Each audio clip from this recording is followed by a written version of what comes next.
Assalomu alaykum, hurmatli talabalar. Men Renessans ta'lim universiteti sport faoliyati kafedrasi o'qituvchisi Urinova Dilfuza Shukurlayevna. Bugungi darsimiz anatomiya fanidan. Mavzumiz qo'l va oyoq skeleti.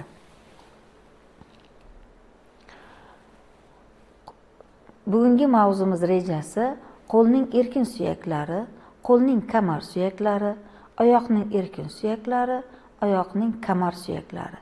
Qo'l va oyoq suyaklarining yoshga bog'liq xususiyatlari. Suyaklar odam va umurtqa hayvonlar skeletining asosiy qismi. Suyak to'qimasi biriktiruvchi to'qimaning bir xil suyak bo'g'imlar, boylamlar, muskullar va o'ziga birikkan paylar bilan birga tayanch harakat apparatini hosil qiladi. Suyak hujayralari osteotsitlar, osteoklastlar va hujayralar oralig'i mineral moddalardan tarkib topgan. Suyak embrional rivojlanish davrida biriktiruvchi to'qima mezenximadan hosil bo'ladi. Birlamchi suyak ichki qovoq skeletining suyaklanishidan, yelka, son va boshqalar. Ikkilamchi suyaklar ter osti tangachalaridan, peshona, tepa va boshqa suyaklar vujudga keladi. Suyak kalsiy va fosfor deposi hisoblanadi. Naysima suyaklar uzun suyaklar, yelka, bilak, son, boldir suyaklari qo'l va oyoq skeleti tashkil qilib, tayanch vazifasini bajaradi. Naysima suyaklar richak harakatni bajarish, tayanch va mudofaa vazifasini bajaradi. Naysima suyaklarning o'rta qismi tanasi diafizi silindr yoki uchburchak shaklda. Naysima suyaklarining tanasida suyak iligi kanali bo'ladi. Qo'l suyaklari. Qo'l suyaklari ikki qismga, yelka kamar suyaklari va qo'lning erkin suyaklariga bo'linadi. Yelka kamari suyaklari kurak va o'mroq suyaklari kiradi. Kurak suyagi uchburchak shakldagi yassi suyak bo'lib, ichki botiq yuzasi bilan ko'krak qafasining 5-2 va 7 qovurg'alar ustida yopishgan bo'ladi. Kurakning tashqi burchagida bo'g'im yuzasi bo'lib, u yelka suyagi bilan birikishga moslashgan. Qo'lning erkin suyaklari yelka, bilak, panja suyaklari kiradi.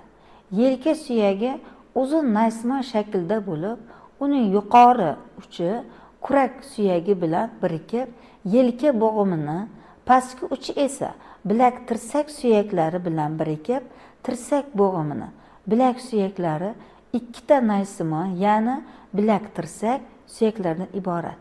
Bilak suyagi qo'lning tashqi tomonida, tirsak suyagi qo'lning ichki tomonida joylashgan.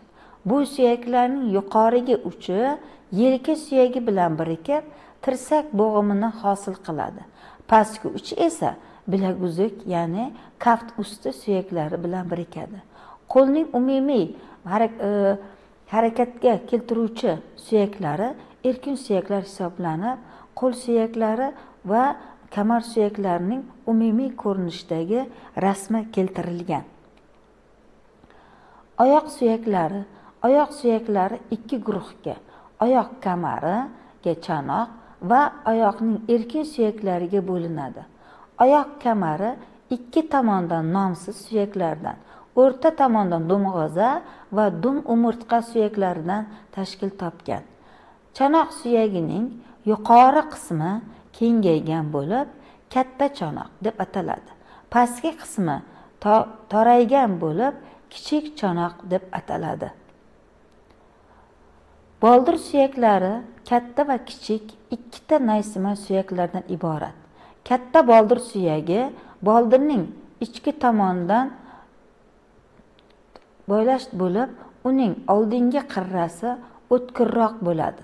Suyakning yuqorigi uchi kengayib, son suyagining pastki uchi bilan birikishiga moslashgan. Pastki uchi yumaloqlashib, ichi to'piqni hosil qiladi. Oyoq skeletining umumiy ko'rinishi birinchi ko'rinib turibdiki, birinchi chanoq suyagi, ikkinchi son suyagi, uchinchi chanoq son bo'g'imi, to'rtinchi tizza qopqog'i suyagi, beshinchi katta boldir suyagi, oltinchi kichik boldir suyagi hamda tovon suyagi hisoblanadi. 8-chi oyoq kafti suyaklari va panja suyaklari. Bu rasmda oyoqning kamar suyaklari hamda oyoqning erkin suyaklarining umumiy ko'rinishini ko'rib turibsiz. Oyoq panjasining suyaklari har xil kattalikdagi 27 ta suyakdan iborat bo'lib, ular 3 guruhga bo'linadi.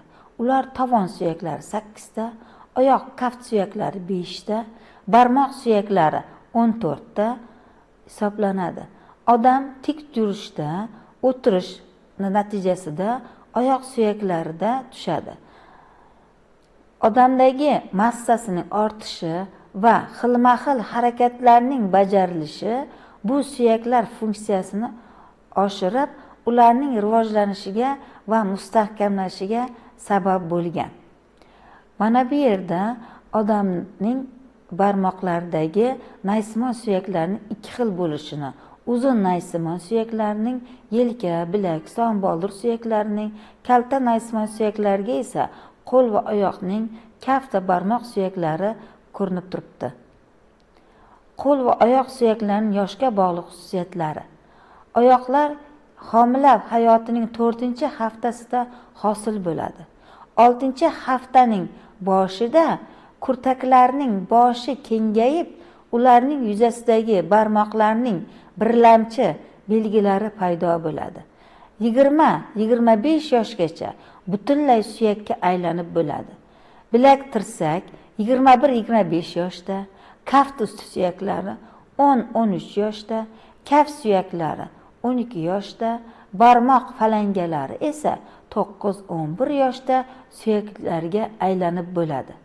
Oyoq suyaklari chanoq 20-25 yoshda, son, katta va kichik boldir suyaklari esa 20-24 yoshda, tovon 17-21 yoshda, ayollarda 14-19 yoshda, falangalar erkaklarda 15-21 yoshda, ayollarda esa 13-17 yoshda suyaklarga aylanib bo'ladi. E'tiboringiz uchun rahmat. Bugungi darsimiz yakuniga yetdi. Yanada yangi ma'lumotlarni olish uchun Renessans ta'lim universitetining kutubxonasiga murojaat qilishingiz mumkin.